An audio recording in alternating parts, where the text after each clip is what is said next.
Hello friends, online engineering में आप सभी का स्वागत है। कैसे हैं सभी लोग? सभी बढ़िया होंगे डियर। तो आज का जो मेरा टॉपिक रहेगा वो टेस्टिंग ऑफ रेजिडुअल क्लोरीन रहेगा। यहाँ से भी एग्जामिनर आपके पास कभी कभी क्वेश्चंस पूछ सकता है डियर। ऐसा नहीं कि एग्जामिनर यहाँ से क्वेश्चन बिल्कुल भी नहीं पूछता, क्वेश्चन यहाँ से भी पूछे जाते हैं डियर। तो आइए बात करते हैं यहाँ पे अपने टेस्टिंग ऑफ रेजिडुअल क्लोरीन। अगर मैं टेस्टिंग ऑफ रेजिडुअल क्लोरीन की बात करता हूँ डियर, तो आपके पास मेनली 4 टाइप के टेस्ट यहाँ पे किए जाते हैं रेजिडुअल क्लोरीन के लिए। पहला टेस्ट ऑर्थोटोल्यूडाइन टेस्ट, दूसरा है स्टार्च आयोडाइड टेस्ट, और तीसरा है क्लोरोटेक्स टेस्ट, और चौथा है डीपीडी टेस्ट। क्लियर है? अगर आपको क्लोरोटेक्स टेस्ट और डीपीडी टेस्ट इसको ज्यादा नहीं करना होता है, क्लियर है। बट अगर हम यहां पे देखें ऑर्थोटोल्यूडाइन टेस्ट और क्लोरोटेक्स टेस्ट और डीपीडी टेस्ट, ये 3 टेस्ट आपके कलर मैचिंग टेक्निक पे बेस्ड है। और जो आपका स्टार्च आयोडाइड है, it is based upon titration method. ठीक है, ये बेस्ड है आपका टाइट्रेशन पे। तो आइए बात करते हैं हम अपने पहले ऑर्थोटोल्यूडाइन टेस्ट के बारे में।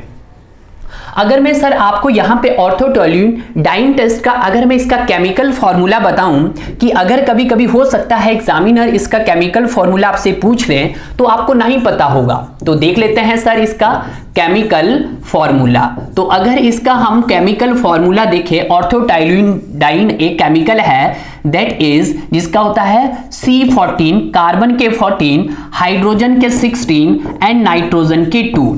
ठीक है, this is the chemical formula of orthotolidine. Clear है? पहला पॉइंट। सेकंड पॉइंट क्या है? It is based upon colour matching technique. तो ये भी हम लिख सकते हैं कि sir it is based upon, किस पे बेस्ड है?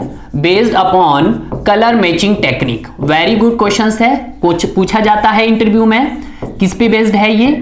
Colour matching technique.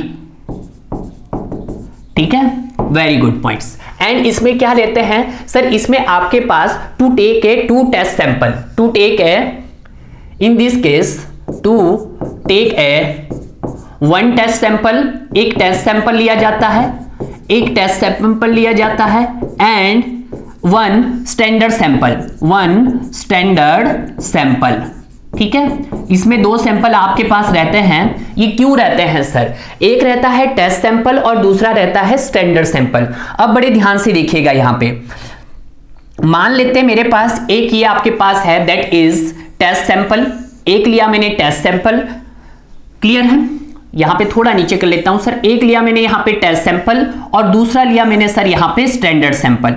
ठीक है, टेस्ट सैंपल वो सैंपल होता है जिसका जो भी आप पैरामीटर निकालना चाहते हो आपके लिए अननोन होता है।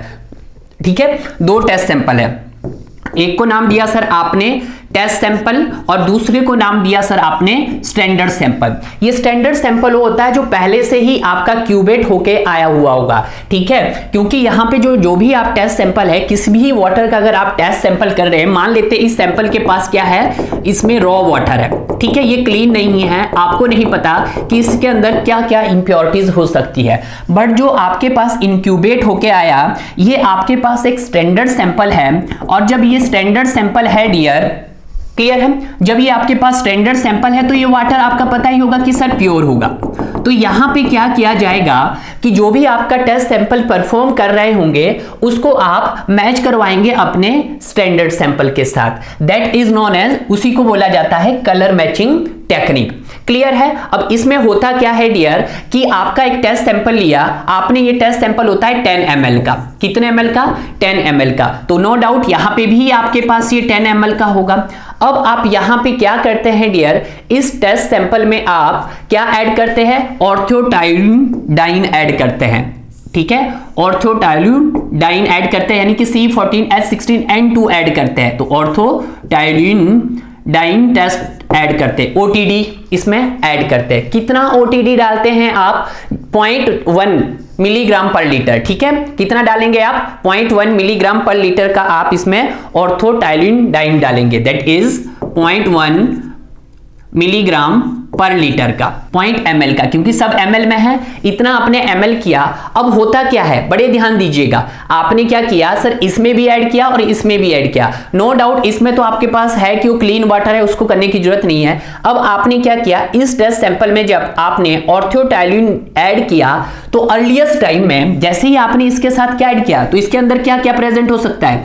अभी मुझे सिर्फ यही प्रेजेंट है कि सर यहां पे एक तो मेरे पास फ्री क्लोरीन जिसको मैं FR बोल रहा हूं, और एक सर मेरे पास यहां हो सकता है कंबाइंड क्लोरीन, क्योंकि अभी मैं टेस्ट कर रहा है रेजिडुअल क्लोरीन का, तो हो सकता है कि मेरे पास यहां पे क्या होगा, फ्री क्लोरीन और एज ए कंबाइंड क्लोरीन होगा। तो जब सबसे पहले क्या होगा, at a time 5 second, at a time 5 second, 5 second में क्या होगा आपके पास कि जो ये आपका फ्री क्लोरीन है वो रिएक्ट कर जाएगा आपकी किसके साथ, ऑर्थोटोल्यूइन के साथ, ठीक है। और रिएक्ट कर जाएगा 5 सेकेंड में, ये आपको कैसा कलर देगा, इट इंपार्ट्स येलो कलर, इट इंपार्ट्स किस तरह का कलर देगा, हमें येलो कलर देगा, ठीक है, येलो कलर देगा। अगर इन दोनों ने ही, अगर आपके पास इसने भी और इसने भी, आप इसका फिर कलर मैच करेंगे तो आपको लग रहा है सर कि जो आपका टेस्ट सैंपल है उसका कलर भी येलो आ गया है और आपके पास सस्पेंडेड सॉलिड का सैंपल है वो भी आपके पास येलो आ गया, तो यानी कि कलर मैच हो गया है।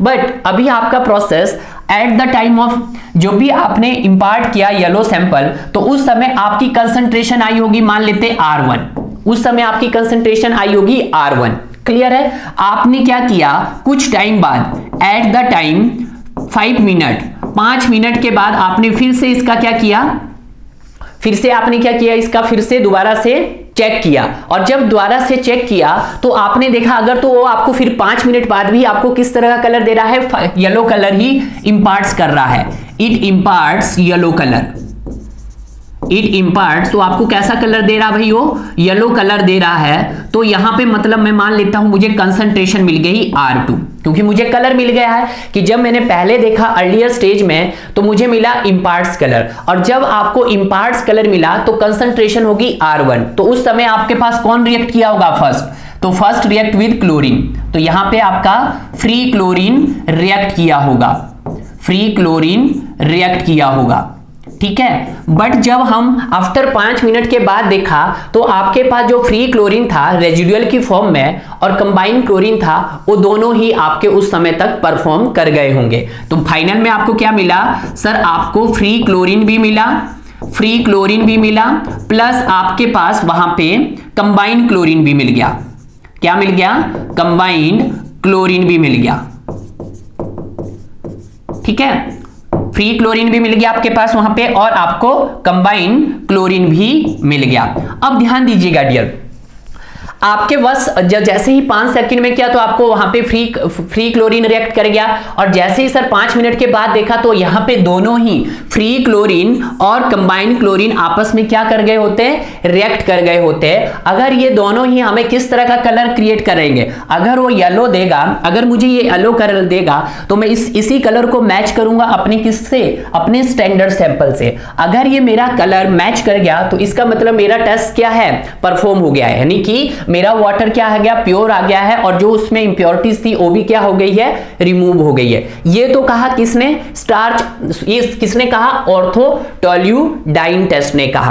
बट यार ऑर्थोटोल्यूडाइन टेस्ट ने इस परफॉर्म से जो भी आपके पास कंसंट्रेशन आती है, कंसंट्रेशन ऑफ फ्री क्लोरीन और कंसंट्रेशन ऑफ R2 की जो भी कंसंट्रेशन आती है वो डियर आपके पास फॉल्स आती है।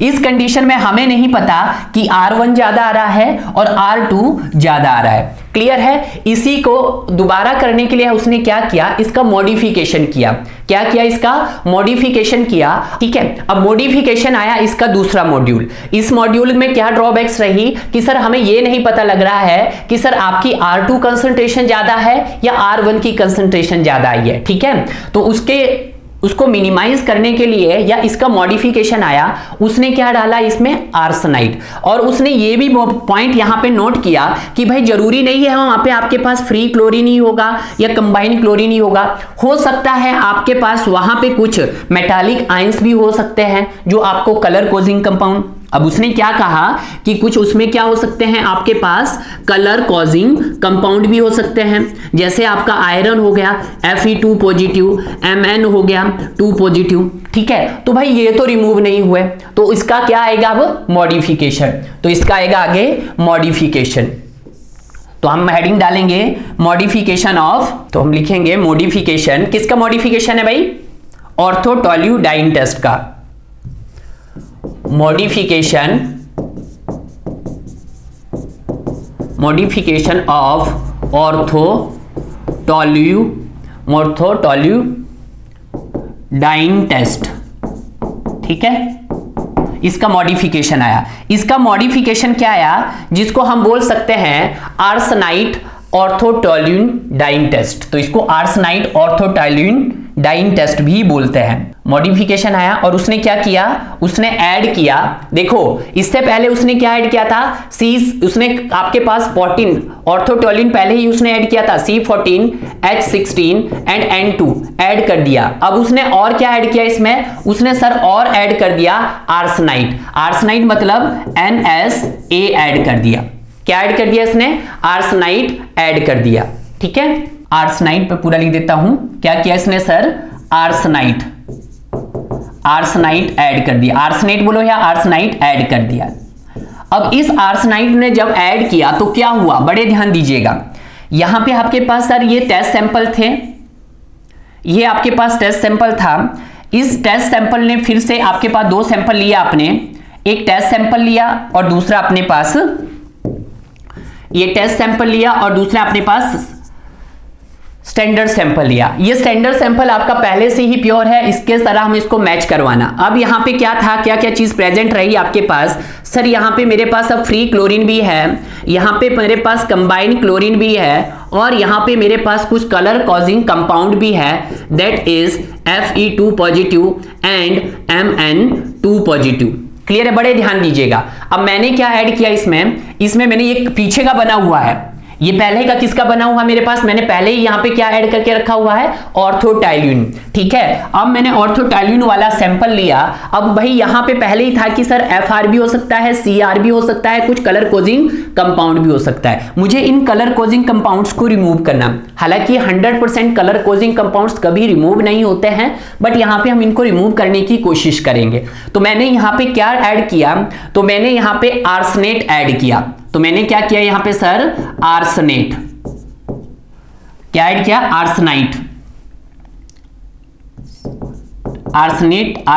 ऐड किया, ठीक है। आर्सेनाइट ऐड किया आपने, आर्सेनाइट ऐड करने से क्या हुआ, आर्सेनाइट ऐड करने से हुआ कि जो भी आपके पास क्या थे, फ्री क्लोरीन, देखिएगा आर्सेनाइट ऐड करने से आपके पास क्या हुए कि जितने भी आपके पास कलर कॉजिंग कंपाउंड्स थे वो क्या हो गए, रिमूव हो गए। यानी कि तो आपको कंसंट्रेशन किसकी मिल गई है, तो यहां से आपके पास सर पहले क्या हुआ, Fe2 positive and Mn2 positive की कंसंट्रेशन मिल गई आपको, दैट इज R1।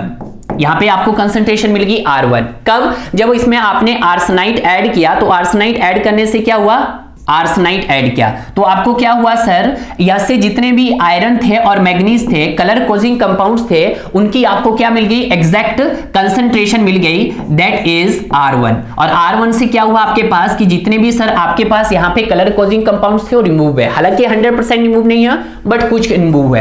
अब आपने फर्दर क्या किया, आफ्टर 5 सेकंड बाद, सेकंड स्टेज, पहली स्टेज में आपने ये किया, फर्स्ट स्टेज में आपने डायरेक्टली आपके पास जो कलर कोजिंग थे वो आपके रिमूव हो गए। आफ्टर 5 सेकंड बाद एट ए सेकंड स्टेज, अब सेकंड स्टेज में आपने क्या देखा कि सेकंड स्टेज में आपने देखा कि अब यही कलर कोजिंग कंपाउंड्स आपके पास कुछ इस तरह से होंगे।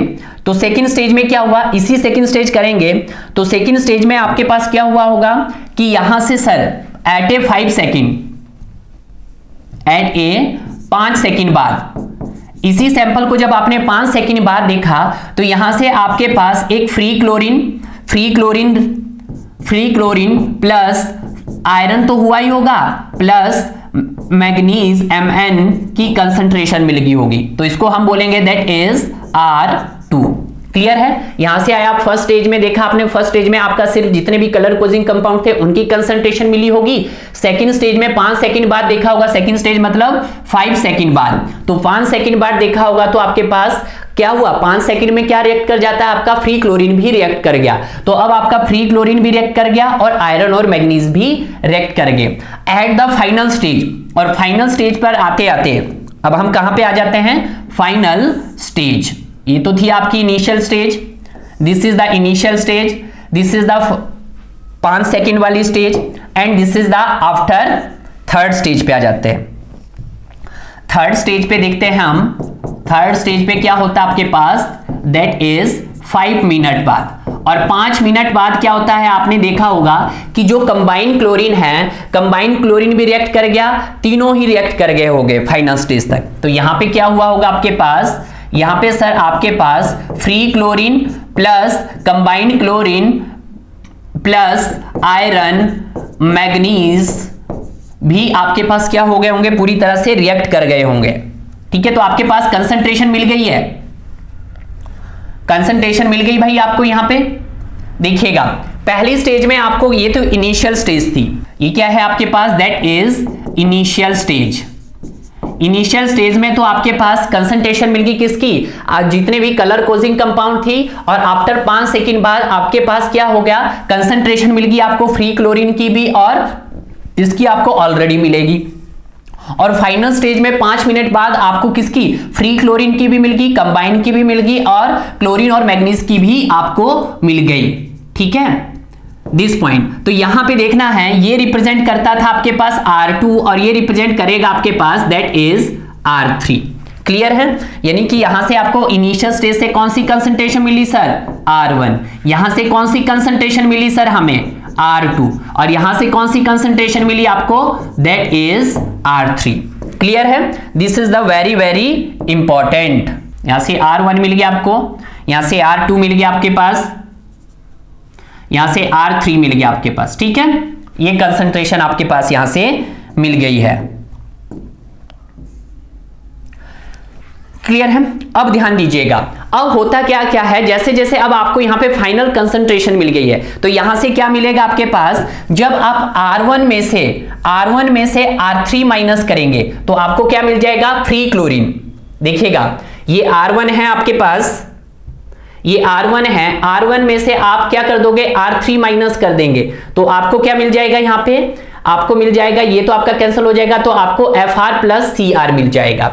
क्लियर है, उसी तरह से अगर आप R2 माइनस R3 करेंगे, R2 माइनस R3 करेंगे तो आपके पास क्या मिल जाएगा, CR मिल जाएगा। देखिएगा यहां से अगर आप R1 में से R3 माइनस करते हैं, या तो हम इस तरह से भी कह सकते हैं इसको कि सर R1 में से अगर हम इसको इससे माइनस कर सकते हैं तो आपको किसकी कंसंट्रेशन मिलेगी, इससे कैंसिल होगा तो आपको यहां पे फ्री क्लोरीन मिल जाएगा।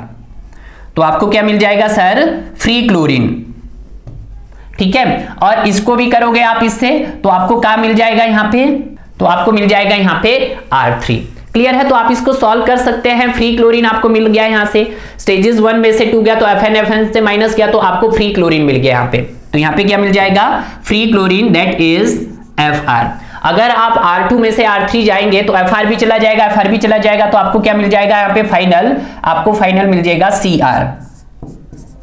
आपको क्या मिल जाएगा यहां से, CR मिल जाएगा। तो आप कैसे गए, इनिशियल से सेकंड स्टेज पे गए 5 सेकंड और 5 सेकंड के बाद आफ्टर 5 मिनट देखे। अगर ये सभी क्या करेंगे, आपके कलर येलो इंपार्ट्स करेंगे, अगर ये क्या करेंगे सर, हमें अगर येलो कलर इंपार्ट्स कर रहे हैं तो यहां पे कैसा कलर आ रहा है, येलो कलर इंपार्ट्स कर रहे हैं, ये भी सर आपका येलो कलर इंपार्ट्स कर रहा है और ये भी आपका येलो कलर इंपार्ट्स कर रहा है। तो इसका मतलब ये हो गया कि आप इस कलर येलो कलर इंपार्ट्स को किससे मैच कर देंगे, अपने स्टैंडर्ड्स से मैच कर देंगे। क्लियर है, तो ये हो गया आपके पास। ठीक है, this is the yellow.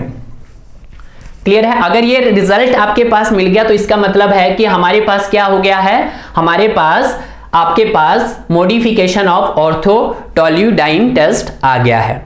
Clear है, तो these are the very very important. Clear है, अब उसी तरह से हम आगे चलेंगे।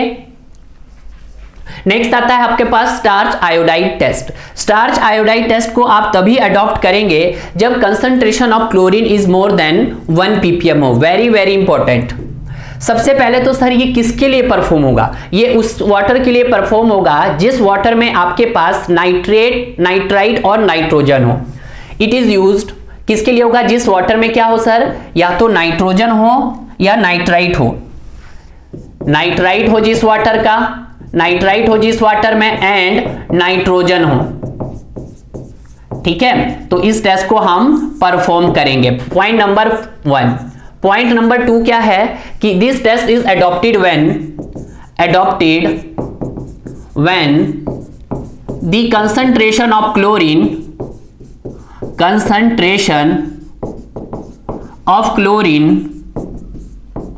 is more than 1 ppm। Concentration of chlorine क्या हो जाए? 1 ppm से ज्यादा हो जाए। और ये क्या है एक प्रकार का? It is based upon titration technique. ये कलर मैचिंग टेक्निक पे बेस्ड नहीं है। It is based upon colour matching नहीं, टाइट्रेशन। ठीक है, जिस तरह से आपने पीछे किया था, विंकलर्स मेथड्स किया था, उसी प्रकार से हम इस टेस्ट को भी परफॉर्म करेंगे। स्टार्च आयोडाइड टेस्ट को आल्सो एक नाम और भी है आइडोमेट्रिक। ठीक है, iodometric test. It is also known as, इस टेस्ट को हम क्या बोलते हैं? It is also known as iodometric test. Iodometric test. ठीक है, बट अब आज के दिन में इस टेस्ट को क्या कर दिया गया है? अब्सोल्यूट कर दिया गया है। इस टेस्ट का यूज ही नहीं करते भाई हम। क्लियर है? उसके बाद इसमें क्या करते हैं सर? हम 1 लीटर ऑफ टेस्ट सैंपल लेते हैं, 1 लीटर ऑफ टेस्ट सैंपल लेते हैं, प्लस उसमें क्या ऐड करते हैं sir? 10 ml of potassium iodide add करते हैं। क्या करते हैं सर? पोटेशियम आयोडाइड ऐड करते हैं 10 ml का, 10 ml का पोटेशियम आयोडाइड ऐड करते हैं। और उसके बाद हम क्या करते हैं सर? इसमें 5 ml का स्टार्च आयोडाइड ऐड करते हैं। 5 ml क्या ऐड करते हैं? स्टार्च आयोडाइड ऐड करते हैं। ठीक है, देखिएगा आपने क्या किया है? 1 लीटर का वाटर सैंपल लिया है, तो मैं लिख देता हूं इन टर्म को सभी को। सर 1 लीटर का आपने वाटर सैंपल लिया है, ठीक है, और 10 ml का आपने क्या लिया है? पोटेशियम आयोडाइड लिया है।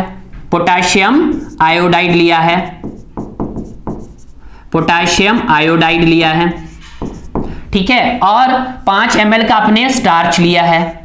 5 ml का क्या लिया है? स्टार्च लिया है। इन सभी को आप क्या कर रहे हैं? ऐड कर रहे हैं। ठीक है, जब आपने इन सभी को ऐड किए हैं, अब देखिएगा ये जो स्टार्च आयोडाइड है किसके साथ रिएक्ट करता है? ये रिएक्ट मैंने यहां पे लिखा है नाइट्राइट एंड नाइट्रोजन। ये हैलोजेंस ग्रुप के साथ रिएक्ट करता है। ये किसके साथ रिएक्ट करता है? स्टार्च आयोडाइड्स ये परफॉर्म करता है, performed to the halogens group. किसके साथ? हैलोजेंस ग्रुप के साथ परफॉर्म करता है। हैलोजेंस ग्रुप के साथ परफॉर्म करता है। जैसे हैलोजेंस ग्रुप होता है, आयोडीन होता है, ब्रोमीन होता है, फ्लोरीन होता है एंड क्लोरीन होता है। एक दूसरा भी होता है आसेंट कुछ। ठीक है, इसके साथ क्या करता है भाई? ये रिएक्ट करता है। तो this is the very very important point. ठीक है, अब क्या हुआ सर? 1 लीटर वाटर सैंपल में आपने 10 ml of potassium iodide add किया, और 5 ml ऑफ स्टार्च ऐड किया। तो जैसे ही डियर आपका ये जो पोटेशियम आयोडाइड है ये आपके वाटर सैंपल के साथ रिएक्ट करेगा, तो आपको क्या देगा? ये देगा आपके पास क्लोराइड आयोडाइड कॉम्प्लेक्स। क्या देगा? ये क्लोराइड आयोडाइड कॉम्प्लेक्स देगा डियर। तो इसको यहां पे बना देते हैं सर। ये क्या देगा? Chloride iodide complex. तो ये देगा सर हमें क्लोराइड आयोडाइड कॉम्प्लेक्स। ये देगा हमें, that is chloride iodide complex देगा। ठीक है, और जो ये स्टार्च है, ये जब स्टार्च आपका ऐड होगा ठीक है, किसके साथ, ये स्टार्च किसके साथ क्रिया करता है आपके पास, इन हेलोजन ग्रुप के साथ। तो आपको क्या मिलेगा, तो आपको एक ब्लू कलर का सैंपल मिलेगा। ठीक है, किस कलर का सैंपल मिलेगा भाई, ब्लू कलर का सैंपल मिलेगा। तो हमें मिलेगा सर ब्लू कलर का सैंपल। तो हमें क्या मिलेगा सर, यहां पे ब्लू कलर का सैंपल मिलेगा, या सॉल्यूशन लिख देते हैं। ठीक है, ब्लू कलर का क्या मिल गया है, सॉल्यूशन मिल गया। छोटा सा कर दूं इसको तो ज्यादा बेटर रहेगा। अब ठीक है, अब क्या हुआ हमने देखेगा, अब जब हमने हमारे पास ये ब्लू कलर का सॉल्यूशन मिला, इसी ब्लू कलर के सॉल्यूशन का हम क्या कर देंगे, टाइट्रेशन कर देंगे, क्योंकि मैंने आपको पहले बताया था कि बेस्ड है टाइट्रेशन पे। तो हम क्या कर दिया सर, इसका टाइट्रेशन कर देंगे। अब इसका क्या कर दिया सर हमने, टाइट्रेशन।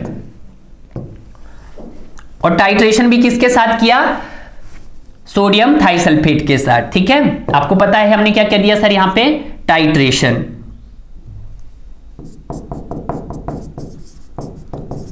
0.1 कितने के साथ, 0.01 N of sodium thiosulphate, N2S2NO3, sodium Na2।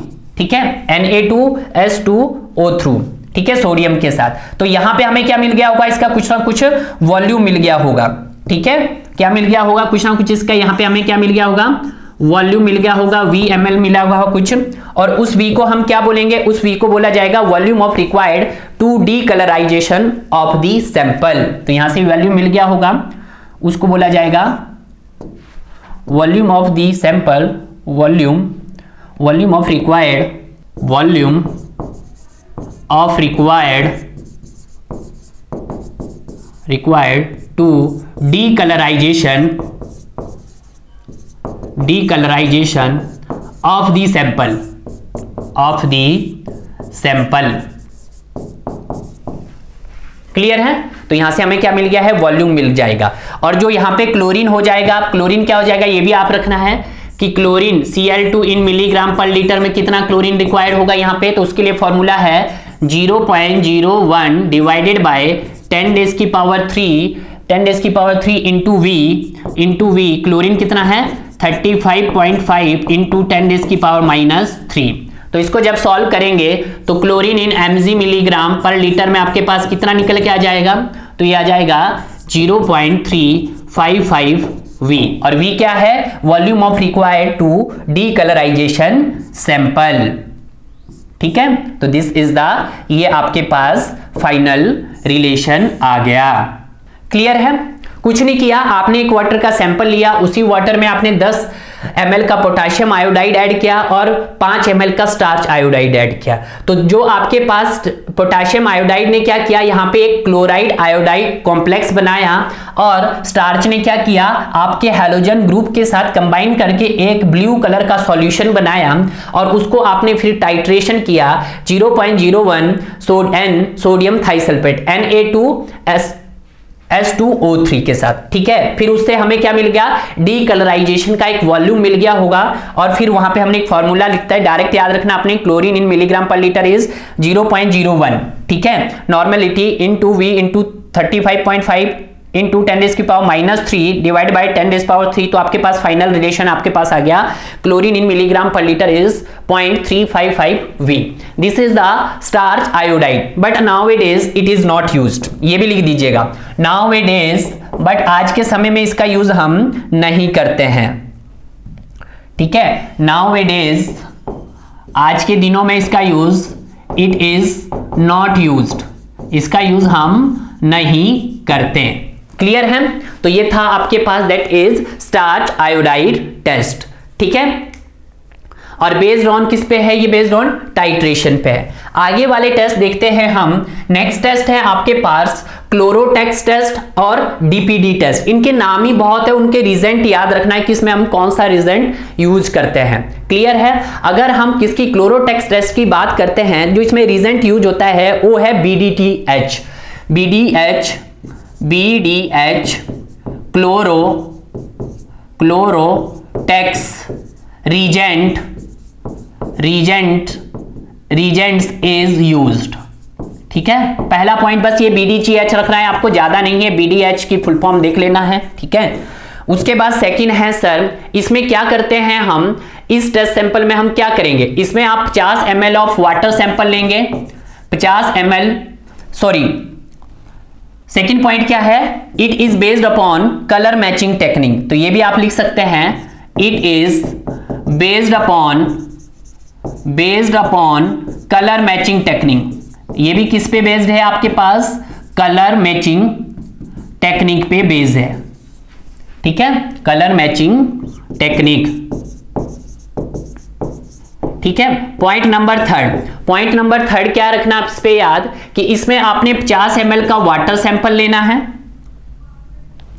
ठीक है, बस ये याद लिख देना है, 50 ml ऑफ वाटर सैंपल लेना है आपने, और उसमें क्या ऐड कर देना है, 50 ml के वाटर सैंपल में आपने 5 mm ऑफ BDH क्लोरोटेक्स लेना है, 5 ml आपने BDH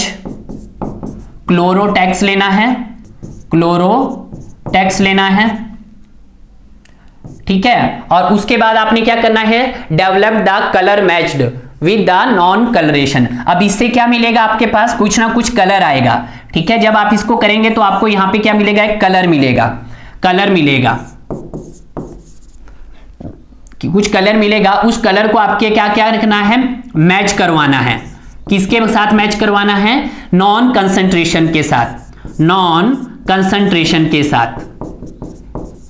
कंसंट्रेशन मतलब स्टैंडर्ड सैंपल के साथ उसकी क्या कर देनी है, कलर मैचिंग कर देनी है। आपने कुछ नहीं करना भाई, आपने BDH लेना है, 50 ml के वाटर में आप BDH ऐड करोगे, कितना, 5 ml का, जिससे आपका कोई ना कोई कलर प्रोड्यूस होगा, और उस कलर को मैच करवा दोगे आप किससे, जो भी आपका एक स्टैंडर्ड सैंपल रहा है, यानी कि जो आइडियल है, पहले से ही बना हुआ सैंपल है, उससे मैच कर देंगे। क्लियर है, this is the very important. आगे देखते हैं नेक्स्ट है आपके पास, that is DPD test. DPD test का नाम ही बहुत अच्छा है, पूछा जाता है कि DPD क्या है, यह है डाईएथाइल पैराफेनाइल डायामीन। तो ये क्या है आपके पास, DPD क्या होता है, D स्टैंड फॉर होता है आपके पास डायाएथाइन, ये क्या होता है, डायाएथाइल,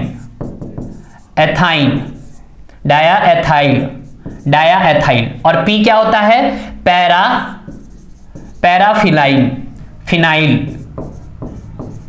पैराफिनाइलिन, ठीक है, और D क्या होता है आपके पास, डायामीन, DIAMINE। तो पहला तो इसका नाम ही देखो, पूछा जाता है, इसका मत पूछेगा, BDH का नहीं पूछा जाता है, अगर पूछता है तो आप गूगल पे सर्च कर सकते हो। क्लियर है, पहला नाम। इसमें जो रीजेंट यूज किया जाता है DPD used as a reagent use करते हैं हम इसका, DPD क्या करते हैं, एज ए रीजेंट यूज करते हैं, पहला point. Second point, third point क्या है, it is also based upon colour matching technique, ठीक है, दैट इज टेक्निक। क्लियर है, तो इस तरह से आपका क्लोरोटेक्स भी हो गया है और आपके पास DPD टेस्ट भी हो गया है। किसके लिए टेस्ट करवाया मैंने, फ्री रेजिडुअल क्लोरीन के साथ आपको ये टेस्ट करवाए हैं। क्लियर है, तो यहां से आपका ये फंडा क्लियर हो गया होगा। FR का मतलब क्या है, फ्री क्लोरीन, और CR का मतलब है कंबाइंड क्लोरीन, ठीक है। अब हम बात करते हैं कुछ इसके factor affecting efficiency of chlorine, कि आपकी क्या क्या फैक्टर अफेक्टिंग हो सकते हैं एफिशिएंसी ऑफ द क्लोरीन के ऊपर। तो सबसे पहला फैक्टर है टर्बिडिटी। अगर आपकी टर्बिडिटी ज्यादा हुई, अगर टर्बिडिटी ज्यादा होने से क्या होगी, आपकी एफिशिएंसी क्या हो जाएगी, डिक्रीज हो जाएगी। सर कैसे, भाई जो क्लोरीन आपने ऐड डाली है वो क्लोरीन तो आपको टर्बिडिटी यूज कर लेगी, तो आपकी एफिशिएंसी में कुछ भी नहीं बचेगा, यानी कि जो माइक्रो ऑर्गेनिज्म है वो तो अभी भी पूरी तरह से आपका डिस्ट्रक्शन नहीं हुए होंगे, क्योंकि जो भी आपने क्लोरीन यूज की होगी वो तो किसने खर्च कर ली होगी, टर्बिडिटी ने। तो माइक्रो ऑर्गेनिज्म के लिए कोई टर्बिडिटी बचेगी, नहीं बचेगी। तो इसका मतलब क्या है कि सर टर्बिडिटी बढ़ेगी तो ऑब्वियसली बात है सर एफिशिएंसी क्या होगी, डिक्रीज होगी। रिमार्क्स में लिख रहा हूं मैं, द एडिड ऑफ कि जो भी आपने एडिड की क्लोरीन, the added of chlorine to oxidise the turbidity, वो तो टर्बिडिटी ने ही ऑक्सीडाइज कर दी, ठीक है। बट माइक्रो ऑर्गेनिज्म, जो माइक्रो ऑर्गेनिज्म है वो भी अभी क्या रह गए हैं, इज नॉट ऑक्सीडाइज, बट जो आपके माइक्रो ऑर्गेनिज्म है वो अभी भी ऑक्सीडाइज नहीं हुए, जिसके कंपैरिजन में आपके पास एफिशिएंसी क्या हो गई है, डिक्रीज हो गई है। क्लियर है। उसके बाद आता है सेकंड पैरामीटर आता है, दैट इज मेटालिक आयंस। अब मेटालिक आयंस क्या हो सकते हैं आपके पास, जैसे आयरन हो सकता है sir Fe2 positive, Mn2 positive. Clear है। अब क्या होगा कि सर अगर इन मेटालिक आयन को हम बढ़ा दिया जाए, अगर आपके वाटर सैंपल के अंदर यही मेटालिक आयन इंक्रीज हो गए तो एफिशिएंसी क्या हो जाएगी, हाँ नो डाउट डिक्रीज हो जाएगी। एफिशिएंसी क्या हो जाएगी, डिक्रीज हो जाएगी। क्यों भाई, पहले से ही आपकी जो क्लोरीन होता है वो ज्यादा हम यूज नहीं कर सकते हैं। आप 50 ppm तक का क्लोरीन ही मैक्सिमम यूज कर सकते हैं, उससे ज्यादा का क्लोरीन। अब माना आपने इतना क्लोरीन डाला कि उसके आपके जितने भी माइक्रो ऑर्गेनिज्म है उनका डिस्ट्रॉय हो जाए, यानी कि वो खत्म हो जाए। बट आपको पता लगा कि जो क्लोरीन आपने डाला था उससे आपके मेटालिक आयन ही खत्म हुए, बट अभी भी उसके अंदर जो माइक्रो ऑर्गेनिज्म है वो अभी भी रह गए। तो इसका मतलब क्या है, माइक्रो ऑर्गेनिज्म रहने का मतलब यही है कि उसकी एफिशिएंसी क्या हो गई है, रिड्यूस हो गई है। तो इसमें भी यही पॉइंट आएगा कि द एडिड ऑफ, कि सर जो एडिड की आपने क्लोरीन उससे ऑक्सीडाइज हो गए, क्या कौन से ऑक्सीडाइज हो गए, आपके मेटालिक आयंस, उससे ऑक्सीडाइज हो गए सर आपके मेटालिक आयन। बट जो ऑर्गेनिक थे आपके पास माइक्रो ऑर्गेनिज्म थे आर नॉट डिकम्पोज्ड, वो भी अभी डिकम्पोज्ड नहीं हुए, जिससे आपकी एफिशिएंसी क्या हो गई है, और डिक्रीज हो गई है। क्लियर है। अब बारी आती है अमोनिया। अब जब अमोनिया आपकी क्लोरीन के साथ रिएक्ट करता है तो क्या बनाता है, आपके पास क्लोरामाइंस फॉर्म होता है। क्या बनते हैं, क्लोरामाइंस बनते हैं। और क्लोरामाइंस में भी आपने देखे थे कि एक हाइपोक्लोरस बना था और एक हाइपोक्लोराइट बना था, जिसमें जो हाइपोक्लोराइट्स होते हैं वो 80 to 100 times less than hypochlorous होते हैं। तो ये भी क्या करेंगे, कहीं ना कहीं एफिशिएंसी को डिक्रीज करेंगे। तो अमोनिया के बढ़ जाने से डेफिशिएंसी क्या होगी, आपके पास डिक्रीज हो गई। इसका मतलब कि जो भी आपके पास,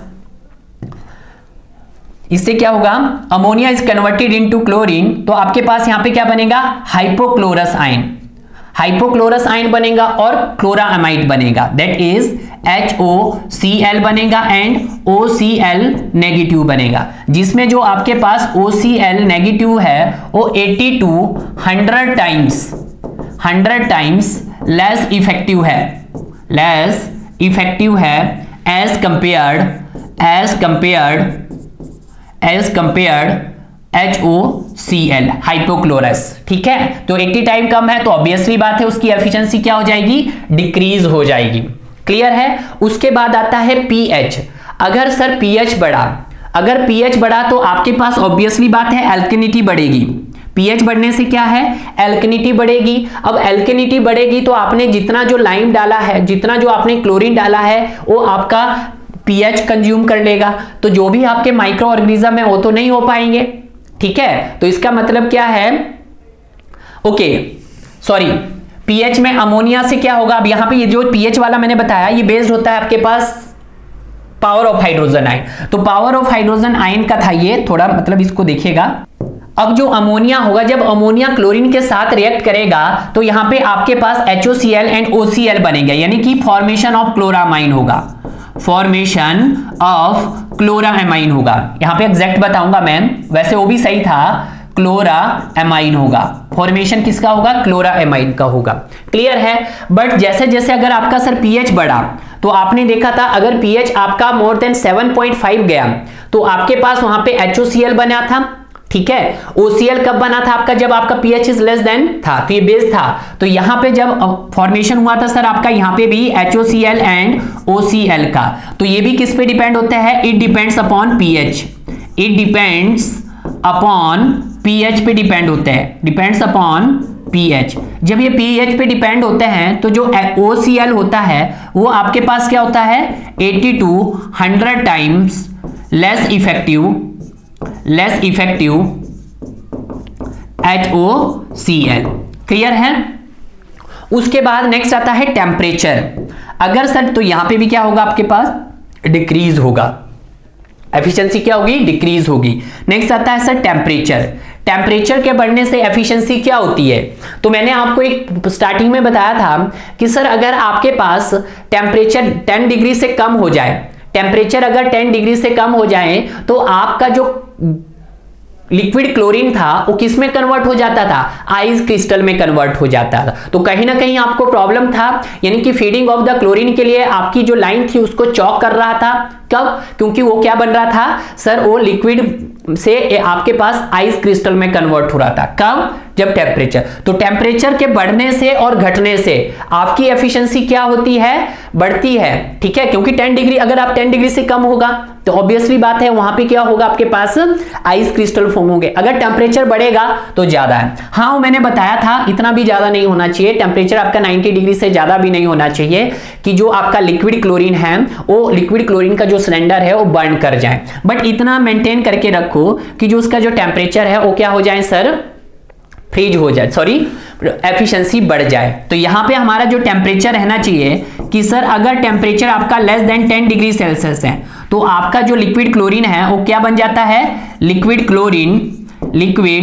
क्लोरीन कन्वर्ट हो जाता है किसमें, कन्वर्ट हो जाता है आपका किसमें, आइस क्रिस्टल में, आइस क्रिस्टल में। ठीक है, और अगर यही टेम्परेचर अगर हमारा क्या हो 90 डिग्री के बीच में हो तो आपका जो क्लोरीन सिलेंडर है, जो आपका क्लोरीन सिलेंडर है वो क्या होना शुरू हो जाता है, बर्न होना शुरू हो जाता है। ठीक है, उसके बाद कांटेक्ट टाइम। कांटेक्ट टाइम जितना ज्यादा होगा एफिशिएंसी उतनी ज्यादा होगी। ना जाने फ्यूचर कंटामिनेशन आपका क्यों कांटेक्ट टाइम ज्यादा होना चाहिए, ताकि आपके पास जब पानी आप अप्लाई द डिस्ट्रीब्यूशन सिस्टम में अप्लाई कर रहे हैं तो उससे पहले आपने क्या किया होगा, क्लोरीनेशन किया होगा, ताकि वहां पे कोई लीकेज जैसी प्रॉब्लम आ जाए तो आपका फ्यूचर जो कंटामिनेशन है उससे बचा जा सके। ठीक है, तो कांटेक्ट टाइम ज्यादा होना चाहिए आपका जो भी क्लोरीन डाल रहे हैं। ये नहीं कि आपने जैसे ही क्लोरीन डाला वो उसी समय आपका रिएक्टिव हो गया। ठीक है, ऐसा नहीं होना चाहिए, वो आपका एक नेक्स्ट कांटेक्ट टाइम हो गया। अब इस कांटेक्ट टाइम में क्या होगा कि सर आपके पास टाइम बढ़ेगा, एक इसमें लॉ आता है उसको हम आगे पढ़ेंगे, उसको मैं यहीं पे बता रहा हूं अभी कि टाइम के बढ़ने से कंसंट्रेशन क्या हो जाती है, आपकी कांस्टेंट हो जाती है। कंसंट्रेशन क्या हो जाती है, कांस्टेंट हो जाती है। और एफिशिएंसी क्या हो जाती है आपके पास, एफिशिएंसी क्या हो जाती है हमारे पास, एफिशिएंसी हो जाती है इंक्रीज। तो एफिशिएंसी क्या हो जाती है, इंक्रीज।